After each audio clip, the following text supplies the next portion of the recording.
मंगलाचरण करेंगे। ओम नमः सिद्धेभ्य जय श्री ओम नमः सिद्धेभ्य जय श्री ओम नमः सिद्धेभ्य। मंगलम भगवान वीरो मंगलम गौतमो गणे मंगलम कुंद कुंदाद्यो जैन धर्मोस्तु मंगलम। सर्वमंगल मांगल्यम सर्व कल्याण कारकम प्रधानम सर्वधर्माणां जैनम जयतु शासनम। जैनम जयतु शासनम जैनम जयतु शासनम।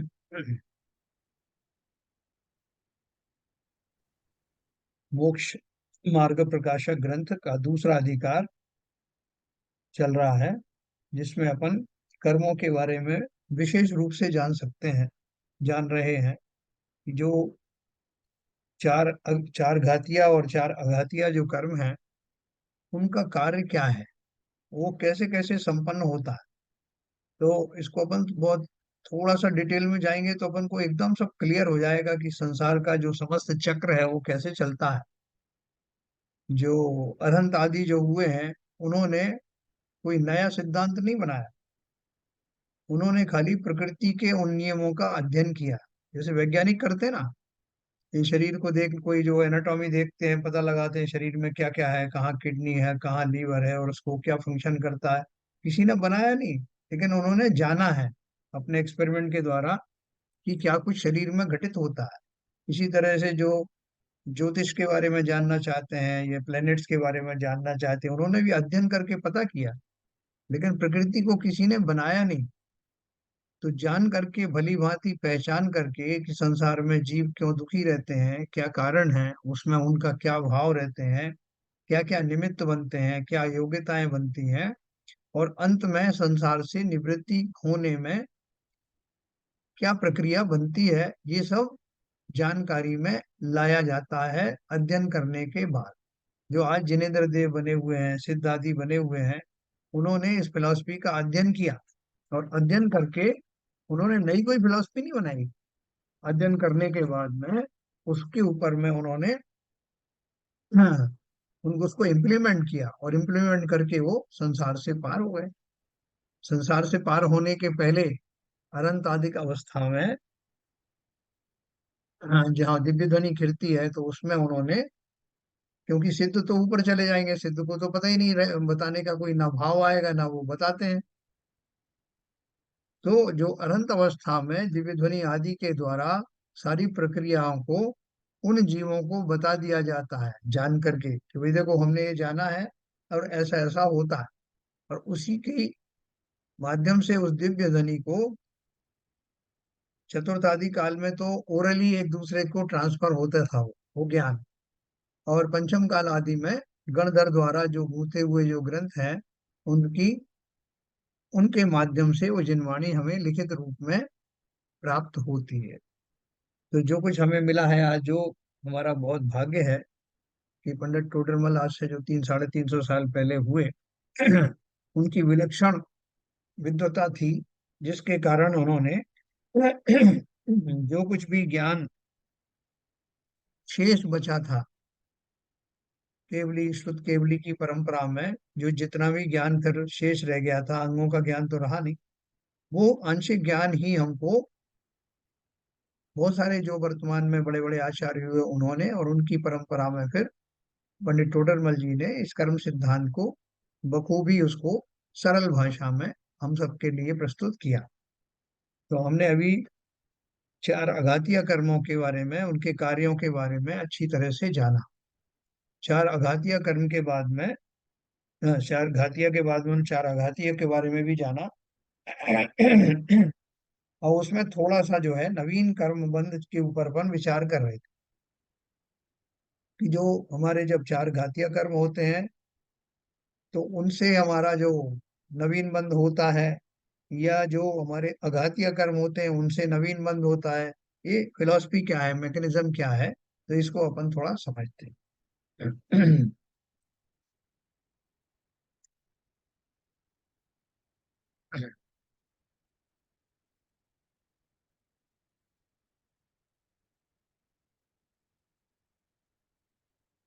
देखो अपन ने ये पढ़ा था कि कि ये जो चार घातियां में से तीन घातीय कर्म के बारे में उन्होंने बताया था कि उनसे नवीन कर्म बंद नहीं होता। ये मैं आपको फिर से सुनाऊंगा। तथा इस स्वभाव से नवीन कर्म का बंध नहीं होता, क्योंकि निज स्वभाव ही बंध का कारण हो, तो बंध का छूटना कैसे हो। तथा उन कर्मों के उदय से जितने ज्ञान दर्शन वीर अभाव रूप हैं, उनसे भी बंध नहीं है, क्योंकि स्वयं ही का अभाव होने पर अन्य को कारण कैसे हो। इसलिए ज्ञानावरण दर्शनावरण अंतराय के निमित्त से उत्पन्न भाव नवीन कर्मबंध के कारण नहीं है। उन्होंने यह क्या बात कही है कि ये जो हमारा जो स्वभाव है, वो स्वभाव के कारण तो कभी कर्मबंध होता नहीं। जब आत्मा है तो आत्मा है तो है, जो नेचुरल चीज है उससे कोई बंद होता नहीं। लेकिन क्या है कि जो हमारे और ज्ञान दर्शन वीर अभाव रूप जो कर्म है, कौन कौन से कर्म थे वो? ज्ञानावरणी दर्शनावरणी और ये अंतराय। तो ये जो हमारे तीन कर्म थे, इन तीन कर्मों के माध्यम से नवीन कर्म बंद नहीं होता। क्यों नहीं होता? कि अभी ज्ञानावरण कर्म का उदय आया तो मेरा ज्ञान बहुत कम उजागर हुआ, बाकी का ढका रहा। तो ढका रहा तो उस ढके रहने के कारण कोई प्रॉब्लम नहीं है, क्योंकि मैंने अपने पूर्व में ऐसा कर्म किया था जिसमें मुझे उतना उतना ही उदय मिल रहा है ज्ञान का या दर्शन का, या जो और सामग्री है अंतराय के माध्यम से उतनी ही सामग्री मुझे मिल रही है। तो ये तो मेरे पूर्व कर्म का उदय हो ही गया, उसके फलस्वरूप ये घटना घटित हो रही है। तो अब ज्ञानावरण कर्म का उदय में चूंकि उदय हुआ है इसलिए नवीन कर्म बंद होगा, ऐसा नहीं। उदय हुआ है तो उसको तो मैं भोग रहा हूँ ना। ज्ञान की कमी हो गई है, दर्शन की कमी हो गई है, अंतराय के कारण वो वस्तु मुझे नहीं मिल रही। तो इन तीनों कारणों से नहीं मिल रही तो नहीं मिल रही, क्योंकि कर्म का वैसे उदय है। उससे नवीन कर्म बंध का कोई मतलब ही नहीं। हाँ, नवीन कर्म बंध कब होता है? जब इन तीनों के माध्यम से होने वाली दशाओं से मैं दुखी सुखी होता। कह रहे साहब मेरा तो ज्ञानावरण कर्म का बड़ा उदय चल रहा है, और मैं जो हूँ उसके कारण से बहुत सारी चीजें नहीं जान पा रहा हूँ जो मुझे जान लेना चाहिए। मुझे तो जो है, जैसे अपन जैसे शुभ कार्यों की बात छोड़ दें, पहले अशुभ कार्यों की बात करें कि साहब मेरा तो ज्ञान इतना नहीं है कि जितना बड़े बड़े डाकुओं को होता है, बड़े बड़े नेताओं को होता है, और किस तरह वो पब्लिक को मूर्ख बनाते हैं। मुझे इतना ज्ञान है नहीं, और काश ऐसा ज्ञान मुझे होता तो मैं भी बहुत पैसा बनाता। तो नेगेटिव साइड में भी हम ऐसा सोचते हैं। तो वो जो सोचना है वो किस माध्यम से हो रहा है? कि मैं धन आदि की उत्पत्ति किस लिए करना चाहता हूँ? क्योंकि शरीर को मैंने अपना माना। शरीर आदि को, शरीर से रिलेटेड जितने संबंध हैं, संबंधी हैं, उन सबको अपना माना। उन सबको खुशी करने के लिए, स्वयं को खुश करने के लिए धन आदि कमाने की भावना हुई। या ज्ञान भी अगर मैं चाहता हूं तो वो ज्ञान किस लिए चाहिए मुझे? उन खोटे कार्यों में लगाने के लिए।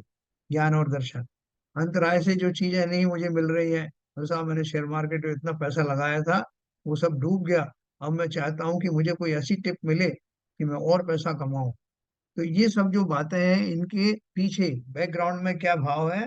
बैकग्राउंड में भाव है मिथ्यात्व वाला, कि जो शरीर ही मेरा नहीं, इस संसार में रहने में सुख कभी मिलता नहीं, नाते रिश्तेदार मेरे नहीं, और लेकिन फिर भी मैं इन तीनों कर्मों से आई हुई विपत्ति को इसलिए दूर करना चाहता हूं कि इससे मुझे सांसारिक कार्यों की सिद्धि हो।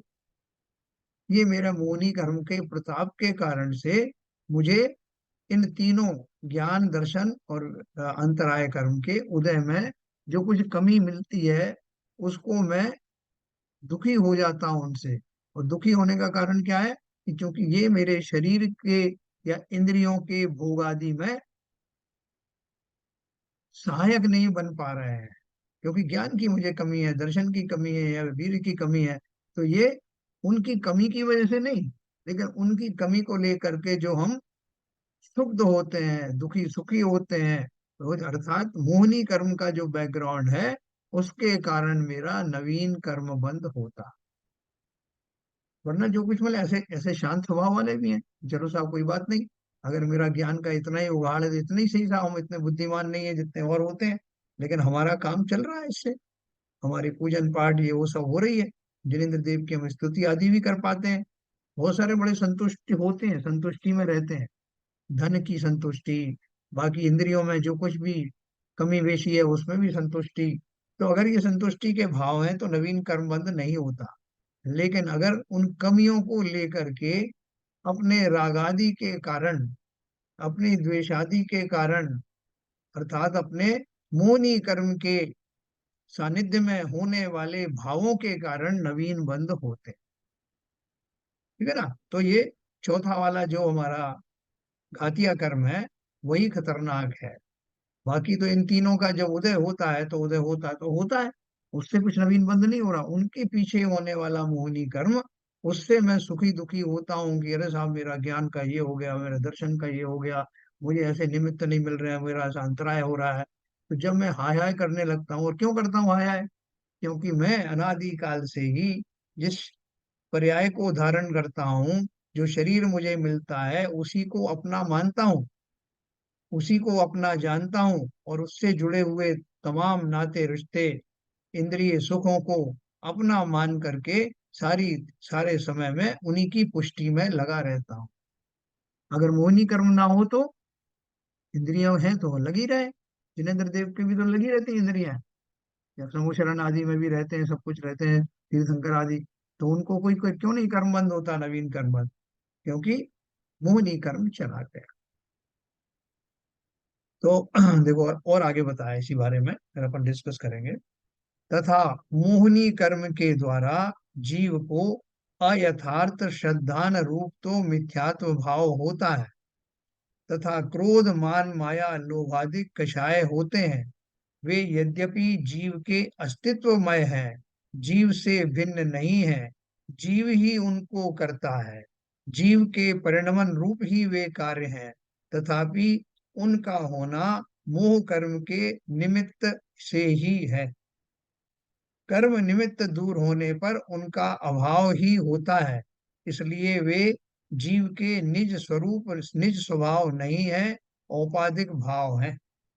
तथा उन भावों द्वारा नवीन बंध होता है, इसलिए मोह के उदय से उत्पन्न भाव नवीन बंध के कारण है ना। देखो मैं फिर ये लाइन आपको एक्सप्लेन करता हूँ। क्या बोला उन्होंने? मोहनी कर्म के द्वारा जीव को अयथार्थ श्रद्धान रूप तो मिथ्यात्व भाव होता है। यानी सबसे बड़ा अश्रद्धान क्या हुआ? कि मैं जीव द्रव्य हूँ, मैं ज्ञान चैतन्य आदि गुणों से भरा हुआ शरीर आदि से पृथक द्रव्य हूँ, ऐसा उसको विश्वास होता नहीं, है ना। तो जो श्रद्धान है वो क्या श्रद्धान है?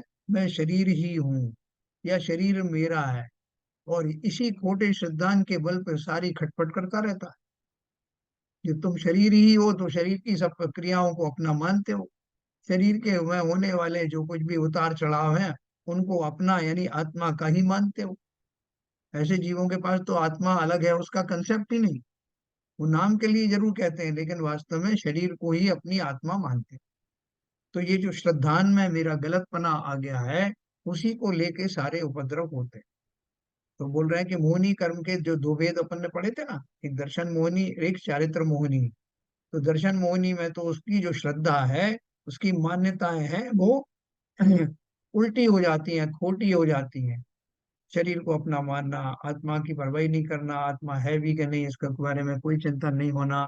और इस खोटी मान्यता के फलस्वरूप क्रोध मान माया लोभ आदि कषाय उत्पन्न होते हैं।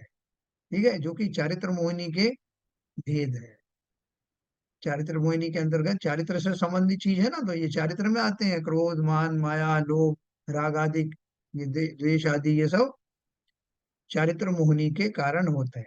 अब कोई बोलता है कि साहब ये जो क्रोध मान माया आदि होते हैं ये तो मेरे स्वभाव है क्या? तो एक समय सार में एक जगह लिखा है कि ये मेरे नहीं है। मेरे नहीं है, क्यों नहीं मेरे? क्योंकि ये मेरे स्वाभाविक भाव नहीं है। ये तो किसी कर्मों के उदय के निमित्त पा करके, वस्तुओं का संपर्क संसर्ग पा करके मुझे ये क्रोधादि भाव उत्पन्न हो जाते हैं। लेकिन ये परमानेंटली मेरे स्वभाव का भाग तो है नहीं। तो उनसे कहा कि भैया तो ये होते किसको हैं? आप बोल रहे हो ये तो पर हैं, पर के हैं, उन वस्तुओं के हैं, कर्मों के हैं। तो होते तो तुम्हारे अंदर ही पैदा है ना।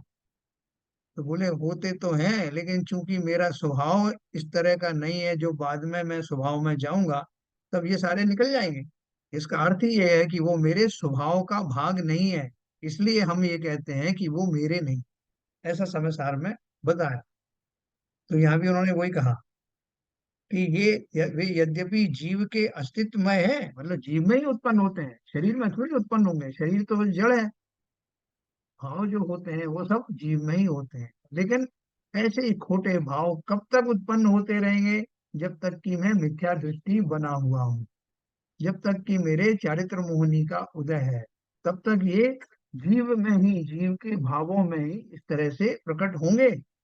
लेकिन कालांतर में जब मैं सम्यक दृष्टि बन जाऊंगा, मेरा चारित्र निर्मल हो जाएगा, तब मेरा श्रद्धान भी सम्यक हो जाएगा, और मेरा चारित्र जिसमें कि ये क्रोधमान माया लोभादिक से रहितता है, यह भी प्रकट हो जाएगी। इसलिए दोनों तरह से समझना कि ये जो मेरा जो श्रद्धान खोटा हुआ है, ये भी मेरी अनभिज्ञता के अज्ञान के कारण हुआ है। मैंने कभी प्रयास ही नहीं किया कि मेरा श्रद्धान गलत है, उसको ठीक किया जाए। इसी तरह से मेरे अंदर जो क्रोध मान माया लोभ आदि होते हैं, मैंने कभी इनको बुरा भी नहीं समझा। हो रहा है तो होने दो साहब। तो बोलते हैं भैया ये इनके कारण तुम संसार में रुल रहे हो। तो बोले अरे साहब संसार में रुल रहे हैं तो फिर तो ये इनसे छूटे ही नहीं जा सकता, क्या उपाय है? तो बोले पहले तो ये मानो कि ये मिथ्यात्व दशा में होने वाले खोटे भाव हैं, मेरे स्वभाव नहीं है। इसलिए इनको अलग किया जा सकता है। जैसे ही मेरी मान्यता सही हो जाएगी, सम्यक हो जाएगी, श्रद्धाएं सही हो जाएंगी, सम्यक दर्शन हो जाएगा, तब जिन भावों के कारण से मुझे क्रोध आदि आता है वो सब भी संवर जाएंगे, निकल जाएंगे, और मैं हो जाऊंगा शुद्ध, अपने स्वभाव में आ जाऊंगा, जैसे कि अनंत लोग आ जाते। तो दोनों बात समझना कि खोटे भाव उत्पन्न जीव में ही होते हैं, लेकिन वो कर्मों के उदय में होते हैं, पर द्रव्यों के निमित्त में होते हैं, उनकी उपस्थिति में होते हैं, मेरे अज्ञान के कारण होते हैं। तो इसलिए वो होते भले ही मुझे हैं, लेकिन मैं इनसे अगर सोच लूं, ठान लूं कि इनको मुझे रखना नहीं अपने पास, तो ये भाव निकल जाते हैं। आपने देखा ना इसी जगह पर। अभी तो अपन मुनियों की बात ही ना करें, अपन तो बात कर रहे हैं कि जो सामान्य श्रावक हैं, जिन्होंने व्रत नियम संयम आदि भली भांति धारण किए हैं, वैराग्य से भर करके किए हैं, श्रद्धान के साथ किए हैं, वो भी कभी आपको क्रोधित होते हुए नहीं दिखाई देंगे। उनके अंदर कोई मान नहीं होगा, कोई मायाचारी नहीं होगा, वो संतुष्ट रहते हैं, कोई लोभादिक भी नहीं होगा, परिग्रह भी नहीं होगा। ऐसे बहुत सारे आपको गृहस्थ भी मिल जाएंगे। मुनियों की तो बात ही छोड़ो, मुनि तो उसके उत्कृष्ट उदाहरण है। तो ये उन्होंने कहा उन भावों द्वारा नवीन बंध होता है, इसलिए मोह के उदय से उत्पन्न भाव ही बंध के कारण है। ठीक है, यहाँ तक सबके समझ में आया? किसी का कोई प्रश्न हो तो पूछ सकते हैं। ये सर मोह ये नहीं। तो एक हाँ, शंका है। बोलिए।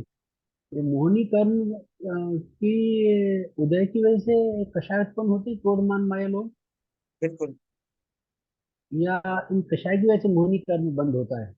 नहीं, कषाय की वजह से होता है, नवीन बंध तो होता है, क्यों? कषाय तो भाग ही है ना उसके, मोहिनी कर्म का ही तो भाग है वो, चारित्र मोहिनी का हाँ भाग है ना। तो अपन ने पहले ये सिद्ध कर दिया कि मोहिनी कर्म के उदय में वो नवीन कर्म बंध होते हैं। तो हाँ आपको हाँ, कषाय नवीन होगी। कर्म बंद होते हैं, लेकिन इसका मोहिनी कर्म बंद कषाय उत्पन्न होने से होता है। हाँ, ये एक दूसरे से कनेक्टेड है ना। एक दूसरे कनेक्टेड है, एक्चुअली कौन पहले हुआ ये नहीं पता है। नहीं नहीं, पहले देखो अपन बहुत स्पष्ट चीज है। अभी हमको वर्तमान में मोहिनी कर्म का उदय चल रहा है। कौन से मोहिनी का चल रहा है? दोनों का ही चल रहा है। दर्शन हाँ वो तो मोहिनी का चल रहा है, अब वो अपने साथ हम लेकर आए हैं, नहीं अपने करके आए, जीवात्मा जीव के दोनों साथ ही लेकर लेके आए आए हैं। हैं हम। दर्शन मोहिनी भी हमारे साथ में है और चारित्र हाँ मोहिनी भी, दोनों अलग अलग करके समझाने के लिए कहा जाता है, बाकी वहाँ हाँ। ऐसा कोई पार्टीशन हमारे आत्मा में नहीं होता। ठीक है। तो ऐसे भाव मेरे दोनों से कनेक्शन है, यानी चारित्र मोहिनी और दर्शन मोहिनी दोनों में गहरा कनेक्शन है। क्योंकि अगर मेरा सिद्धांत सही हो जाएगा तो मैं किसी के ऊपर क्रोध ही नहीं करूंगा। क्यों करूंगा? मेरा क्रोध आता ही इसलिए कि मैं समझता हूँ कि इसने मेरे शरीर के सुखों में व्यवधान डाला। जब मैं समझ जाऊंगा शरीर मेरा है ही नहीं, और जो व्यक्ति जो सामने खड़ा है उसका कोई कसूर नहीं, वो तो एक इंस्ट्रूमेंटल है, तो ऐसी समझ आते ही मुझे उस पर क्रोध आएगा क्या? जब मैं समझ जाऊंगा कि शरीर ही मेरा नहीं है, तो ये मान कषाय किसके लिए चली जाएगी। तो ये दोनों आपस में कनेक्टेड है। दूसरी बात जो आपने पूछा कि मोहिनी कर्म के उदय में, अभी जो बात आगे आने वाली है बहुत अगली आपके प्रश्न से रिलेटेड, कि मैं मोहिनी कर्म के कारण से मेरे जो भाव हुए वो खोटे हो गए। तो खोटे हो गए, तो फिर खोटे होने के बाद में फिर मैं वैसे ही चिंतन करूंगा, तो आप बोलो फिर नवीन कर्म बन जाएगा। तो नवीन कर्म और पुराने बंद और ये सब चलता रहेगा, मैं इनसे छूटूंगा कैसे? है ना? एक है तो दूसरा नहीं है। तो इसका जो है उन्होंने उत्तर आगे चल के दिया है, तो मैं तभी दूंगा आपको इसका उत्तर कि ये इस तरह से जो हमारी घटनाएं घटित होती हैं, तो उनमें फिर जो है हम कैसे छूटेंगे कैसे, जो देखो आगे चलते हैं। ठीक है? ये आपको आंसर अभी चाहिए नहीं ललित नहीं। जी? नहीं ठीक नहीं। है। तथा अघाती कर्मों के उदय से बाह्य सामग्री मिलती है। देखो ये चारों घातीय कर्मों के बारे में बता दिया है। ये चारों घातीय कर्म किस तरह से कार्य करते हैं। उनमें से तीन से तो नवीन बंध नहीं होते, लेकिन मोहिनी कर्म के की मौजूदगी के कारण से उनमें होने वाली प्राप्ति अप्राप्ति से जीव दुखी सुखी होता है, और वही नवीन कर्म का कारण बनता है। मैं संतुष्ट हूँ, मुझे अगर रोज 5 5 रुपए 10 रुपए मिलते हैं और मेरी आजीविका उसके अनुसार मैंने बना ली है, मैं दुखी नहीं होता।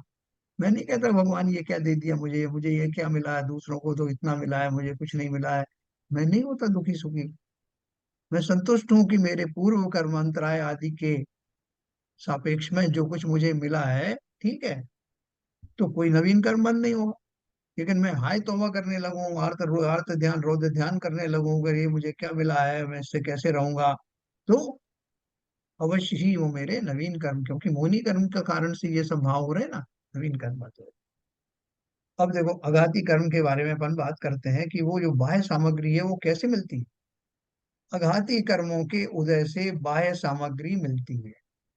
उसमें शरीर आदि तो जीव के प्रदेशों से एक क्षेत्रावगाही होकर एक बंधन रूप होते हैं। है ना? अभी देखो अघाती कर्मों के ऊपर आ गए। चार अघाती कर्म कौन कौन से हैं?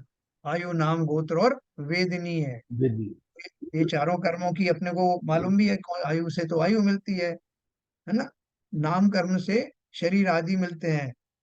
शरीर न केवल शरीर आदि मिलते हैं, बल्कि शरीरों की जो वैरायटीज हैं वो भी उसमें शामिल हैं। नाम कर्म के कितने भेद हैं? 93। तो 93 में ये सब आता है, कैसा आपका रंग होगा, अगली पर्याय में जब जाएंगे तो वो जो पैकेज है नाम कर्म का, कैसा शरीर होगा, कितनी हाइट होगी, कितनी चौड़ाई होगी, कैसी आंखें होंगी, किस तरह की चाल होगी, किस तरह का रंग होगा, हाँ ये सारे उसमें आते हैं। एक इंद्रिय हो गए कि दो इंद्रिय हो गए कि तीन इंद्रिय हो गए, वो सारी जाति। शरीर कैसा होगा, सुडौल होगा कि बेडौल होगा, संघनन कैसे होंगे, हड्डियां कैसे होंगी, ये सारे नाम कर्म में निर्धारित होता है। तो नाम कर्म किसका भाग है? अघातीय कर्म का भाग है। तो उन्होंने क्या बोला? शरीर आदि तो जीव के प्रदेशों से एक क्षेत्रावगाही होकर एक बंधन रूप होते हैं। जिसमें बाह्य सामग्री जो मिलती है उसमें एक शरीर भी है, लेकिन शरीर कैसा है कि शरीर आत्मा के आसपास रचित हो जाता है, उसकी रचना शरीर की आत्मा के आसपास हो जाती है। और आत्मा और शरीर एक क्षेत्र में रहते हैं। एक क्षेत्र में, जैसे दूध और पानी, भले ही दूध और पानी अलग अलग है, लेकिन वो साथ साथ आप किसी को जब देते हो तो अलग नहीं कर सकते। तो भाई साहब रुको जरा, मैं इस गिलास में से दूध अलग कर लेता हूँ, पानी अलग करता हूँ, फिर देता हूँ आपको। हाँ? तो वो अनादि काल से दूध और पानी मिला हुआ है, वही उसका जो व्यवहार रूप में जो रूप दिखाई देता है वैसा ही है। ऐसे ही शरीर तो मेरे साथ में जुड़ा हुआ दिखाई देता है, एक ही क्षेत्र में आत्मा और शरीर रहते हैं। उन्हीं प्रदेशों को वो ग्रहण करता, उतने स्पेस को जो आत्मा है और शरीर है एक ही स्पेस में रहते हैं। एक क्षेत्रावगाह का अर्थ क्या है? एक ही क्षेत्र में रहने वाले। और बंधान रूप हो जाते हैं। जब तक हमें जो है ज्ञान नहीं होता, हम तो यही मानते हैं कि शरीर ही मैं हूँ, शरीर ही मेरा ही नहीं, कुछ लोग मानते हैं शरीर मेरा है, कुछ मानते हैं कि शरीर ही मैं हूँ, तीसरे लोग ऐसा मानते हैं कि शरीर और आत्मा मिला करके मैं हूँ। है ना? इस तरह की अलग अलग मान्यताएं हैं, क्योंकि वो प्रत्यक्ष में दिखाई देता है, आत्मा तो अलग करके दिखाई देती नहीं, तो इसलिए ऐसा भाव आता नहीं। तो उसमें उन्होंने बोला जो बाह्य सामग्री मिलती है, जो पुण्य आदि के संयोग में मिलती है ना बाह्य सामग्री, उसमें शरीर आदि तो जीव के प्रदेशों से एक क्षेत्रावगाही होकर, जीव और शरीर दोनों के प्रदेश एक में एक हो जाते हैं, मिक्स जैसे हो जाते हैं, और बंधान रूप होते हैं। उसमें बंध जाता है, वो निकलता नहीं, जब तक आयु है तब तक वही शरीर बना रहता है। और धन कुटुंबादिक आत्मा से भिन्न रूप है। धन वगैरह क्या है? वो हमसे अलग दिखाई देते हैं, लेकिन ना शरीर मेरा है ना ये धनादिक मेरे हैं। लेकिन अपन सबको क्या लगता है? अपन को समझाया ना, इसलिए भूतरदास जी ने और उन्होंने सबने, जहां देह अपनी नहीं, तहां न अपना होए, घर संपत्ति पर प्रकट है, पर है परिजन लोय। वो बोल रहे हैं जब शरीर ही मेरा नहीं है, ये बात भली भांति सिद्ध हो गई है, तो शरीर के बाहर जो दिखाई देने वाले पदार्थ हैं वो तो निश्चित ही मेरे नहीं है।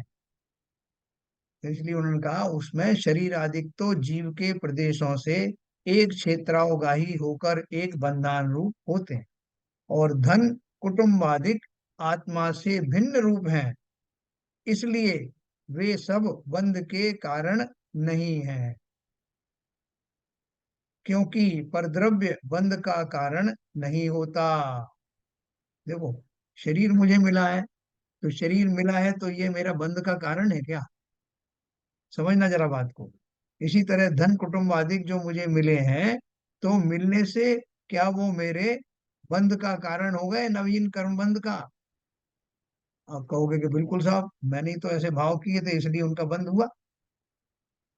वो आपने किए थे, जो किए थे वो अलग बात है, वो अब उसकी बात अपन करेंगे, लेकिन जो बंध अब हो गए हैं, जो धन आदि आपको मिल गया है, अगर आपका उसमें कोई मोह नहीं है, मिल गया तो मिल गया, तो बिना मोह के प्राप्त हुई सामग्री क्या नवीन कर्म बंध में कारण बनेगी?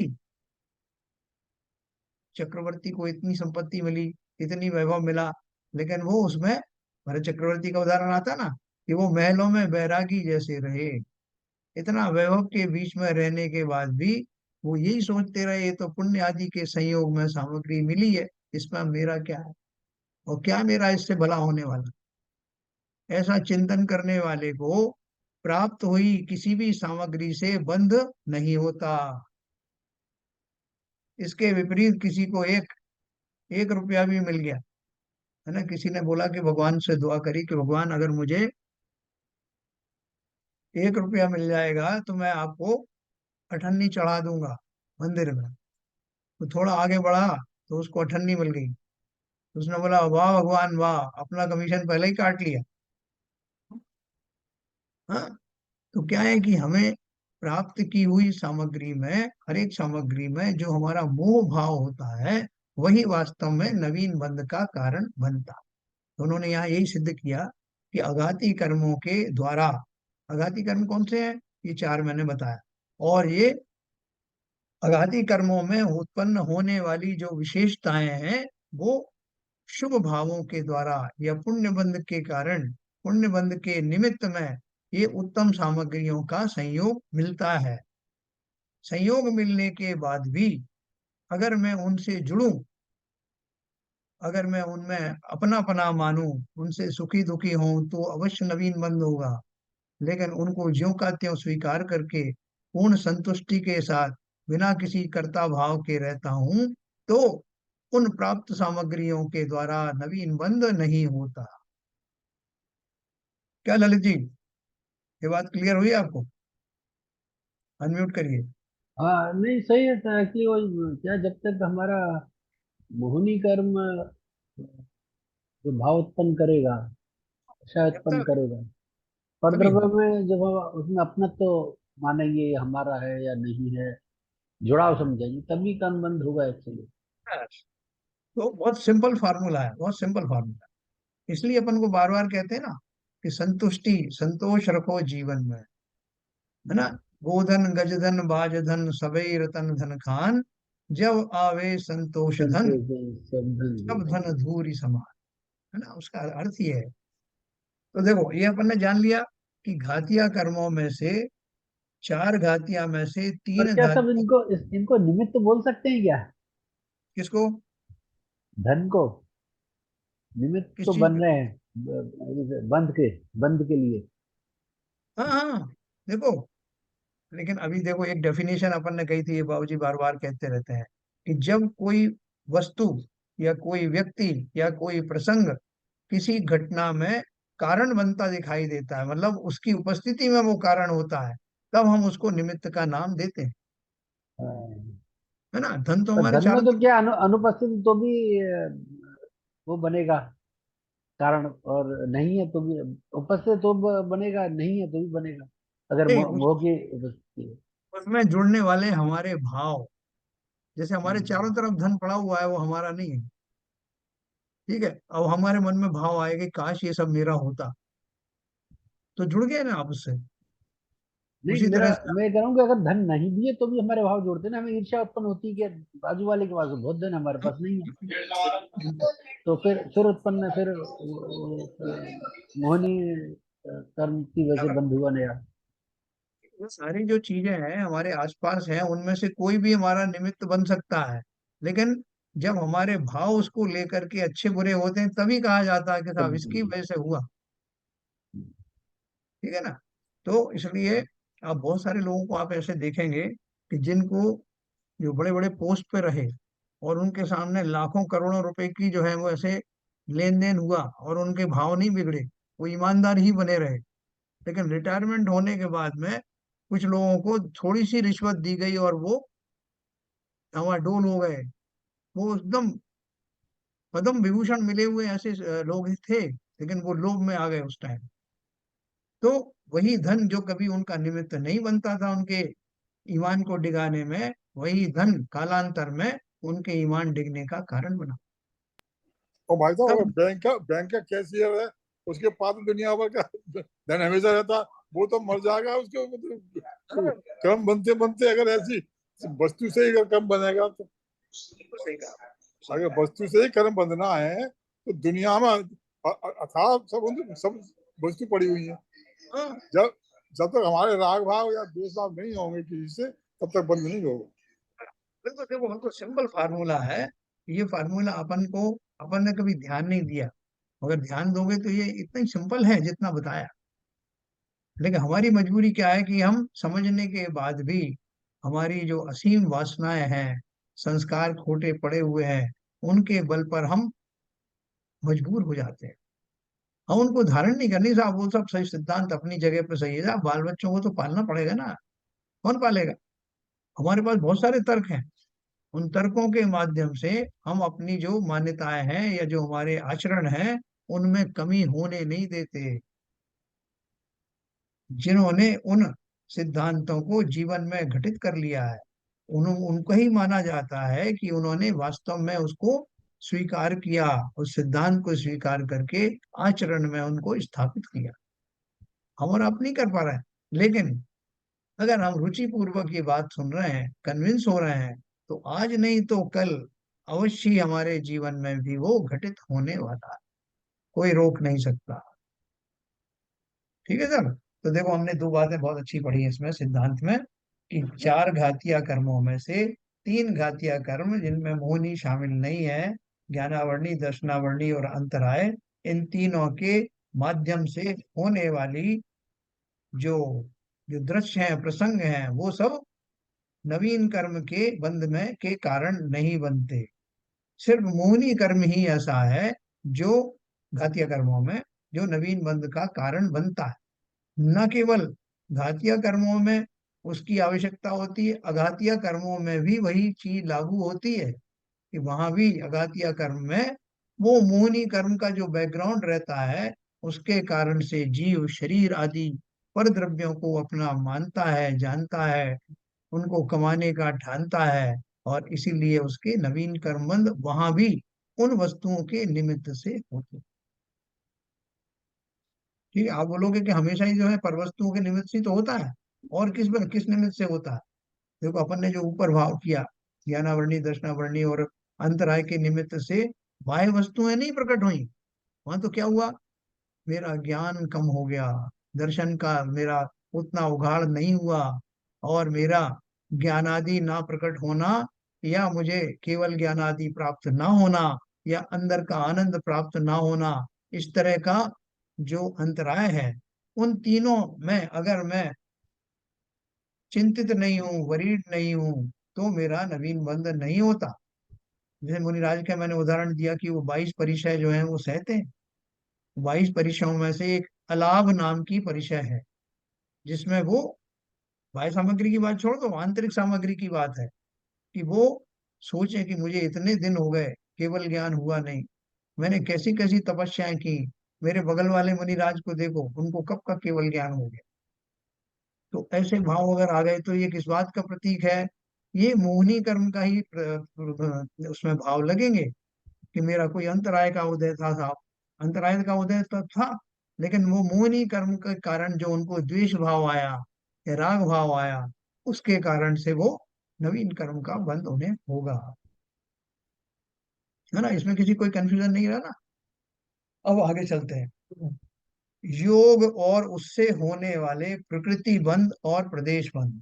देखो, अभी सभी लोग जो नए लोग हैं बहुत ध्यान से सुनना, कि हमारा जो कर्म के बंध होते हैं उनमें चार चीजें होती हैं। बंध जब होता है तो बंध में क्या क्या होता है? पहले तो किस जाति का कर्म का बंध होगा, यानी ज्ञानावरणी, दर्शनावरणी, मोहिनी, वेदनी, जो आठों कर्म है ना, 8 कर्मों में से कौन सा वाले कर्म का बंध होने वाला है, उस टाइप का नाम है प्रकृति बंध। प्रकृति माने प्रकृति अपन बोलते हैं किसको? एक तो नेचर को बोलते हैं, एक प्रकृति बोल रहे हैं टाइप, कि उनकी प्रकृति ऐसी साफ बात पित्त वाली है उनकी, वो क्रोधी स्वभाव वाली प्रकृति है। तो यहाँ जो प्रकृति का अर्थ क्या है? टाइप। कौन से टाइप के कर्म का बंध हुआ, उसको प्रकृति बंध कहते हैं। दूसरा बंध होता है प्रदेश बंध, कि उसके, उस जाति के, उस प्रकृति के कितने परमाणु मेरे बंधेंगे। कर्म किनसे बनते हैं? परमाणुओं से बनते हैं। तो मेरे एक समय में किए गए भावों के फलस्वरूप कितने कर्म के परमाणु आएंगे, कितनों का आश्रय होगा और उनका बंध होगा, उनको बोलते हैं प्रदेश बंध। प्रदेश माने कितना एरिया घेरते हैं, उसके हिसाब से उनका क्वांटिफाई हो गया, कि एक प्रदेश में एक परमाणु आता है तो बहुत सारे प्रदेश होंगे ना। तो इसलिए प्रदेश बंद का अर्थ क्या हुआ? बहुत सारे परमाणु मेरे बंद होंगे, कर्म परमाणु। तो वो हो गया आपका प्रदेश बंद, प्रकृति बंद, प्रदेश बंद। फिर होगा उसके बाद में स्थिति बंद। स्थिति बंद कौन सी होती है? मतलब कितने काल तक वो आपको फल देते रहेंगे। एक बार जब वो उदय में आएंगे, उदय में कब आते हैं ये भी मैं आपको बताऊंगा, तो जब वो उदय में आएंगे तो कितने काल तक, कितने हजार करोड़ वर्षों तक वो आपको फल देंगे, सागरों पर्यंत देते रहेंगे।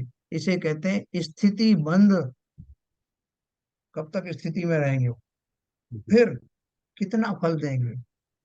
बहुत ज्यादा फल देंगे, थोड़ा फल देंगे, उसको कहते हैं अनुभाग बंद। है ना, आपको नरक गति का आयु बंद हो गया, लेकिन कौन से नरक का हुआ? बोले साहब साथ में कर्म, साथ में नरक का हुआ। तो उसमें उसकी स्थिति भी बहुत बड़ी और अनुभाग भी बहुत ज्यादा है।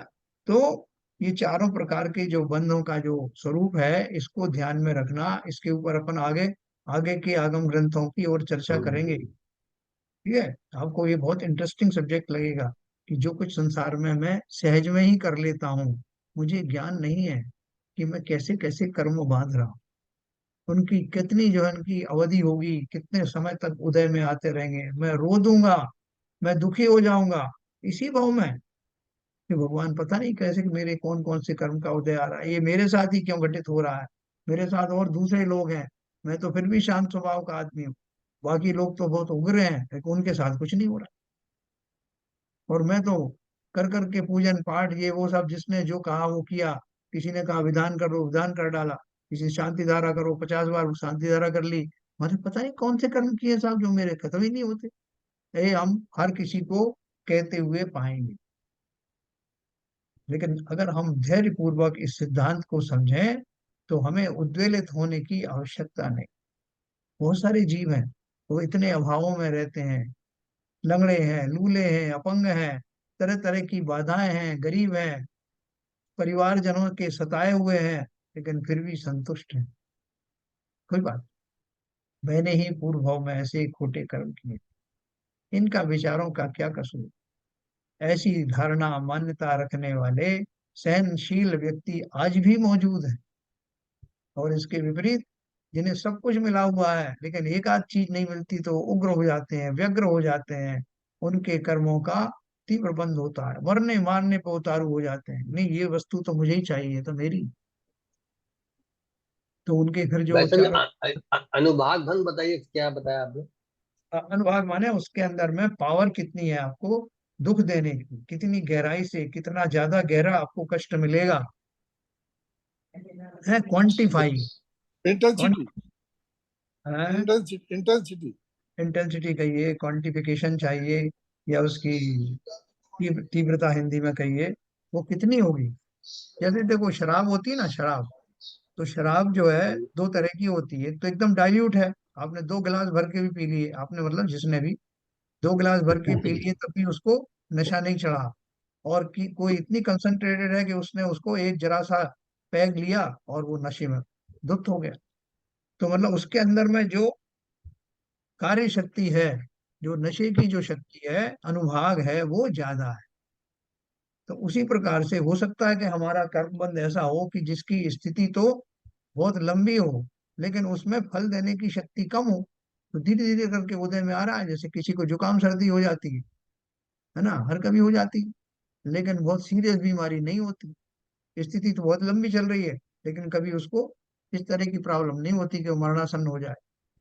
इसके विपरीत कोई ऐसा व्यक्ति है जिस जीवन में कोई कभी रोग हुआ नहीं और अचानक से ऐसा रोग हो गया, लीवर खराब हो गया, किडनी ने जवाब दे दिया, हाँ हार्ट अटैक हो गया, कैंसर हो गया। और किसी को दोनों ही होते हैं, कि लंबे समय से कोमा में चल रहा है, लंबे समय से कैंसर चल रहा है, तरह तरह की तड़पन शरीर में हो रही है, मर जाने का मन करता है लेकिन मौत भी नहीं आती, और सारा भुगतान इसी शरीर में करता रहता है।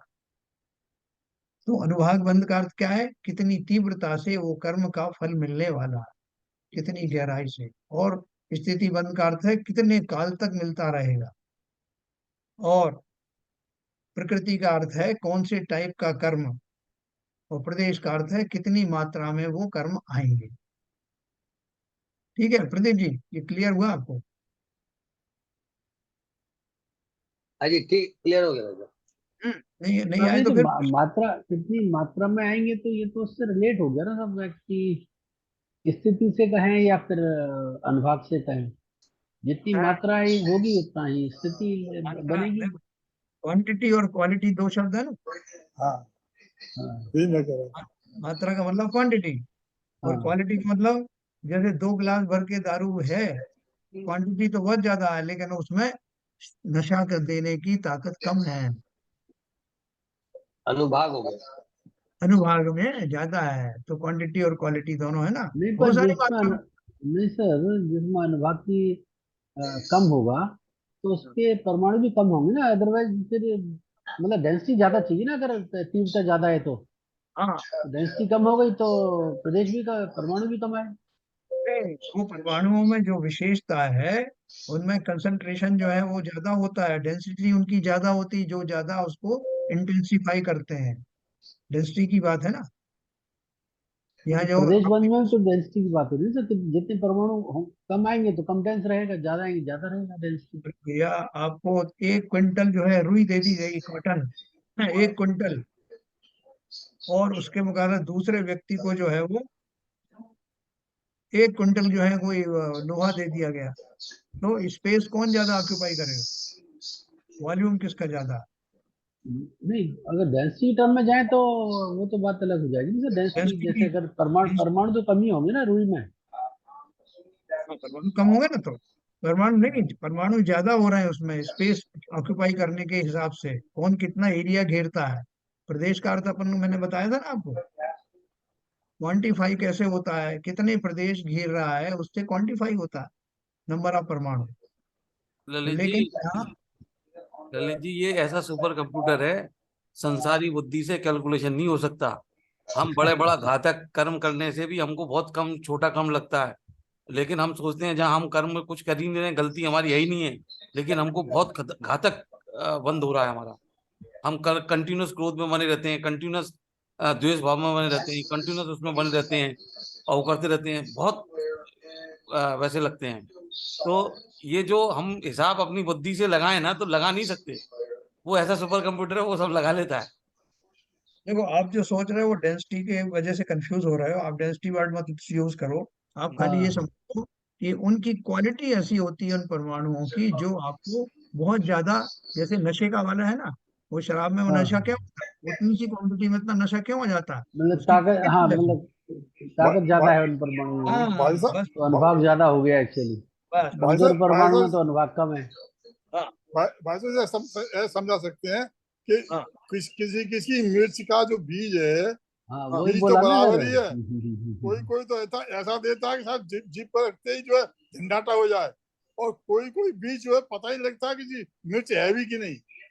तो देखो ऐसे ही समझ लो कि क्वांटिटी, प्रदेश तो एक जैसे ही है, बराबर है, लेकिन उस प्रदेश में इंटेंसिटी, उसकी उसकी तीव्रता, उसकी उसकी पेनिट्रेटिंग पावर कितनी है, समझ गया, पेनिट्रेटिंग परमाणु पावर की कितनी ज्यादा है।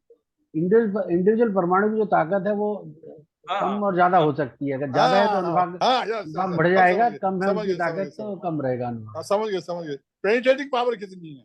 अभी देखो, अपन जो दैनिक जीवन में यूज करते हैं ना, वो हमारे उदाहरण में भी आ जाती है। बाबूजी ने आज सुबह ही कई मिर्च खरीद के लाया है, मंदिर से मिर्च का निकलते एग्जाम लेकर सटीक हो गया एकदम। ठीक है, ही। एग्जाम हो गया। देखो, ये हमारे जो है ना, एक कमजोरियां होती हैं, कि जैसे मैं कई बार आपको उदाहरण दे देता हूँ, कभी मेरी आंख में कुछ आया तो मैं आंख का बता देता हूँ, कोई इंजेक्शन लगा तो उसके बारे में घुमा फिरा करके। ये सब हमारी जो कमजोरियां हैं वो आसपास घूमती रहती हैं, हमारे उदाहरण भी वैसे ही आते हैं। जैसा हमारा भाव होता है, पता नहीं बाबूजी की मिर्ची में कितना जो तीव्रता थी या कम थी, आज सुबह ही लेके मंदिर से निकलते ही। तो चलो, अपन बात एक भाई करें। एक साहब, एक क्वेश्चन है मिर्च जनता बेकार यहाँ पर। निकली। एक क्वेश्चन है यहाँ पर। हाँ बोलिए। जैसे हम सांसारिक में हम जो कोई काम कर रहे हैं, और उसको हम नैतिकता और संसार के हिसाब से सोच के कर रहे हैं, उसकी मतलब कर्मों के हिसाब से हमको उसकी तीव्रता और उसकी नॉलेज नहीं मालूम है। तो एक बार हम वो कर्म कर रहे थे, वो करते हुए आ रहे थे, और एक बार अब हमको मालूम भी पड़ गया, हमको समझ में भी आ गया, हमको बता भी दिया कि भाई इसके क्या भाव होते हैं, और उसके बावजूद हम करते रहते हैं। तो दोनों में कितना फर्क पड़ेगा? बहुत फर्क पड़ जाएगा, जमीन आसमान का फर्क पड़ जाएगा। अभी अपन देखो, पानी जो पहले ऐसे ही ढोलते रहते थे, कहीं भी इतना है जो जरा आया पुराना पानी रखा हुआ है, नल चले गए थे भर के रख लिया, और कई कई टंकियां भर के रख लिया, क्योंकि मालूम है कि 1 घंटे में आ जाएगा पानी या 2 घंटे में आ जाएगा। लेकिन फिर पूरा भर लेंगे सब, जिसकी जरूरत रोज भी नहीं पड़ती इतनी, और उसके बाद में जब आ गए तो सब वो पुराना पानी फेंक देंगे। कितना पानी का नुकसान हुआ, रिसोर्स वेस्ट हुआ, कितने जीवों का घात हुआ। वो पानी आपने सब छान के भी भरा होगा, तब भी उसमें जलकाय के जीव तो है ही ना। और वो जहां जहां नालियों में जाएगा, कितना विनाश करता हुआ जाएगा। गंधोदक की हम जो सृजन करते हैं, थोक के भाव में करते हैं, लगाने के लिए आधा फैल रहा है आधा जा रहा है। ये सब अज्ञान के कारण हो रहा है ना। एक बार ज्ञान होने के बाद में 2 बूंद गंधोदक का श्रद्धा पूर्वक लगाना पर्याप्त है। पानी की जो इतना अपव्यय हम करते हैं, जगह जगह करते हैं, जो स्टोर भी नहीं करोगे आप, वो किया तो उसी को फिर यूज करोगे, है ना। तो ये सारे जो भाव हैं वो ही जीवन में आने लगते हैं। किसी की आवाज आ रही है, कोई टीवी चल रहा है किसी का, बंद कर दीजिए। देखो भैया किसका चल रहा है। बाबूजी के यहाँ से आ रहा है। तो आपने जो प्रश्न किया वो बराबर सही है, कि जैसे जैसे जीव ज्ञानी होता है, उसके भाव निर्मल होते हैं, तो वो अगर वास्तव में रुचि पूर्वक और समझने के लिए ही उसने जो है वो पीड़ा उठाया है, तो ये सारी जो सिद्धांत हैं कहीं ना कहीं हमारे जीवन पर घटित होने लगते हैं, अवश्य होते हैं। लेकिन अगर आपने ऐसे ही मनोरंजन के लिए सुना, अरे ठीक है साहब, वो सब सुनना अलग बात है और करना अलग बात, तो सब कुछ मिलने के बाद भी हमने उसका लाभ उठाया नहीं। और देखो जितनी भी हमारे रोग शोक होते हैं ना, छोटे बड़े से लेके बड़े तक। भाई साहब मैं जी। बताऊं, हाँ, आपके ये जैसे आप बताए जल के बारे में जो बताते हैं आप होता है, ये जी। एक्चुअल में बार बार उस बात को आप सुनेंगे, बार बार समझेंगे, तो एक वो ऑटोमेटिकली दिमाग में आ जाता है कि जब तक अब तक तो कोई अंतर नहीं पड़ता था, पानी फैलता रहा, लेकिन अब दिमाग में ऐसा होता है कि पानी फैलते हुए बुरा लगता है। तो अब मंदिर में भी जब जो जो वो पानी का यूज करते हैं, तो वो भी ऐसा लगता है कि जैसे कि हिंसा हो रही है, बिल्कुल ऐसा लग रहा है हमको तकलीफ हो रही है। और ये डायरेक्टली मेरे ऊपर हार्म करते हैं। अगर मेरे द्वारा ऐसा जो एक्स्ट्रा पानी जा रहा है, ढुल रहा है, वेस्ट हो रहा है, दूसरे किसी को करे या ना करे, जो करने वाला है उसको अवश्य ही वो हार्म पहुंचाता है। तो मैं क्यों करूं? क्यों उस पाप के भागीदारी बनूं? देखो एक बार ये बाबूजी ने आरती करी थी, काफी पुरानी बात है। तो वो बड़ा सा एक पात्र था जिसमें कई कई वो बत्तियां जलाते हैं ना, उसमें कपूर रख करके जलाया। आरती कर रहे थे, खूब सारी ज्वाला निकल रही थी, तो बड़े खुश हो रहे थे हम सब कि देखो कितना बढ़िया भक्ति पूर्वक आरती हो रही है। तो उससे एकदम इतनी खांसी उठी बाबूजी को, खुद को ही, उनको काफी आकुलता हुई। तो उन्होंने सोचा कि जब इतनी आकुलता मुझे हो रही है, तो वो बेचारे जो आसपास जो एक इंद्रिय जीव हैं, अग्नि काय के, वायु काय के, पृथ्वी काय के, उनकी कितनी हिंसा हो रही होगी। क्या आवश्यकता है इतनी बत्तियां जलाने की? अगर मेरा मन नहीं मानता कि साहब मैंने ठान लिया कि मैं उससे ही करूंगा, जैसा कि उन्होंने बताया ना क्षमा सागर महाराज ने, कि आरती करने की जरूरत क्या है, भगवान का गुणानुवाद वैसे भी हो सकता है। वो बैनाला जी का उनका एक वीडियो चलता है ना, तो उन्होंने बोला अगर तुम्हारा मन नहीं भी मानता है, तो चलो एक एक बत्ती जला लो, और वो भी उसमें घी उतना ही डालना कि आरती पूरी हो जाए, वो समाप्त हो जाए। हम कहाँ ये विवेक रखते हैं? हम तो साहब वो 100 100 दीपक से करेंगे, 48 दीपक से करेंगे। उसका किसके खाते में जाता है वो पाप? जितना पुण्य नहीं कमाया उससे कई गुना पाप कमा लिया। और कोई इसे हमें रोके तो हम कह रहे साहब ये तो अधर्मी आदमी है, हमें रोक रहा है। सोच के देखो, हमारे खाते में जाने वाला है, उसके खाते में नहीं जाने वाला, जो आपको रोक रहा है। तो ये सब घटनाएं घटित होने के बाद में जीव को समझ में आता है कि जब मैं इतना आहत हो जाता हूँ, थोड़ा सा मेरे ऊपर कोई बाढ़ बाढ़ आ जाती है, तो मैं, हमारे परिजन कैसे परेशान हो जाते हैं। और जब मैं चींटियों के समूह के ऊपर, उनके बिलों के ऊपर यहाँ वहां इतना पानी की वृष्टि करता हूँ, तो सुनामी आ जाती है उनके जीवन में। कौन जिम्मेवार है सबका? तो क्यों ना मुझे रोग शोक हो, क्यों ना मैं शरीर में होने वाली व्याधियों से तड़फने लगूं, क्योंकि मैं भी दूसरों को तड़पा रहा हूं। ठीक है सर। क्या बाबूजी हुआ था ना आपके साथ वो आरती वाला किस्सा? उसके बाद से तो आपने देखा होगा, हाँ। उसके बाद तो फिर पूरा परिवर्तन ही हो गया, पूरे तब से लेकर आज तक उस तरीके की कोई होता ही नहीं है। कपूर से कभी वो करने ही नहीं दिया मैंने किसी को भी, मंदिर में होने ही नहीं दिया। ये घटनाएं जो है प्रत्यक्ष हमारे जीवन में देखने को मिलती हैं, उनसे सबक लेना है ना। ये मुझे भी वो दृश्य याद है, बाबूजी को भी याद है, बाकी लोगों को याद दिलाएं तो उन्हीं को भी याद आ जाएगा। लेकिन उस घटना से क्या प्रेरणा ली, तो वो दिन है और आज का दिन है। लेकिन आज आप अभी भी आप किसी को बोलो कि भैया 48 दीपक से क्यों कर रहे हो यार, बोला अरे यार तुम समझते नहीं हो, धर्म की प्रभावना कर रहे हैं और तुम रोकने आ गए। तो हमारे ऊपर कुछ वो मोहर लगा देंगे, स्टैंप लगा देंगे, अधर्मी बना देंगे। भाई साहब पहले की स्थिति में आज की स्थिति में अंतर है। अगर आज हम रोकेंगे तो स्थिति जो पहले स्थिति लोग समझते थे, जानते थे कि जो कह रहे हैं वो सही है, अब तो कुछ कहना ही नहीं। तो चलिए, तो ये मैंने आपको जो बात बताई चारों कर्म के बारे में, घातिया के बारे में, घातिया कर्म के बारे में, अभी अपन ने ये सिद्ध किया कि इन सब कर्मों से नवीन बंध तभी होगा जब मोहिनी कर्म जनित भाव उसमें जुड़ेंगे, वरना तो इन कोई भी कर्म से कुछ भी बंध नहीं होगा। ये हमने सिद्ध किया ऊपर। अब मैं कल आपको बताऊंगा कि ये जो बंध होते हैं चार प्रकार के, प्रकृति बंध, प्रदेश बंध, अनुभाग बंध और स्थिति बंध, ये किन किन कारणों से होते हैं।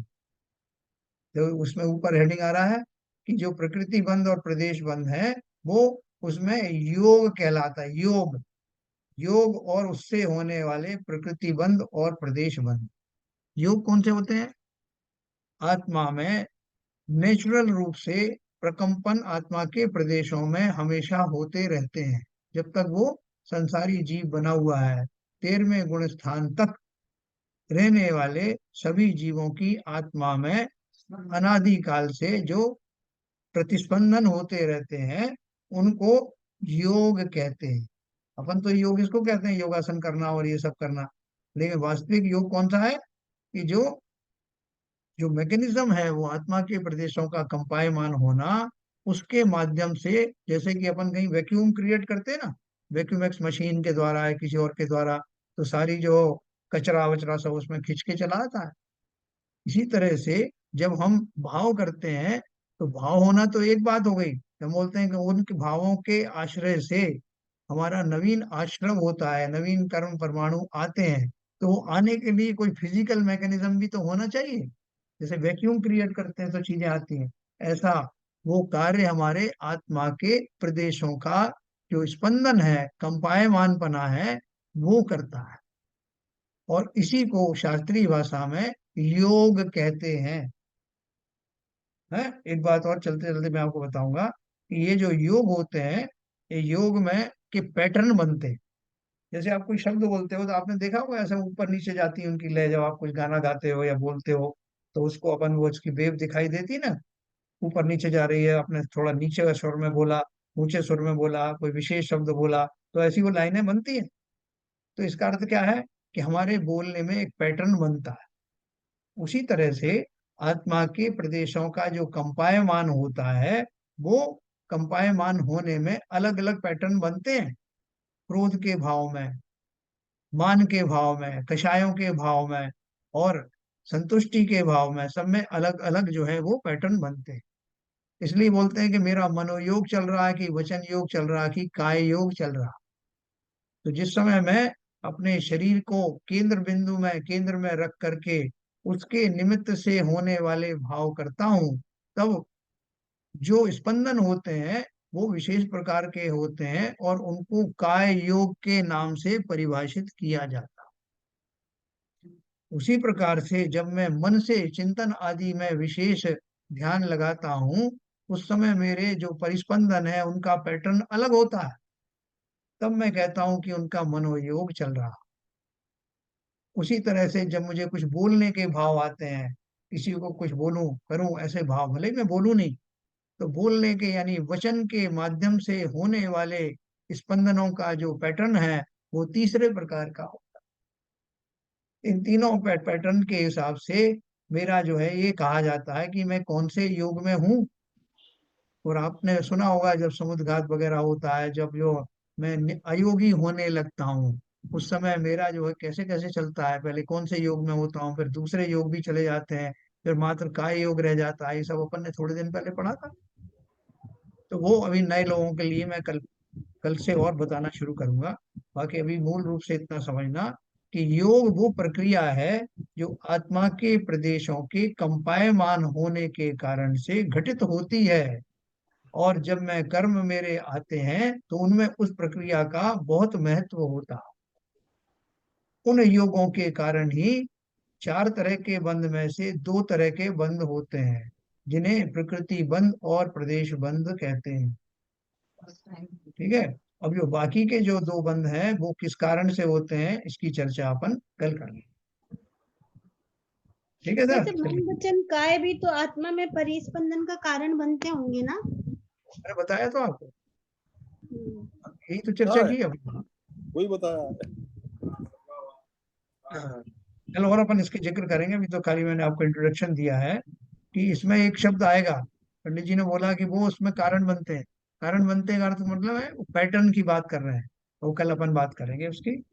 अभी समय हो गया। दिनवाणी स्तुति का।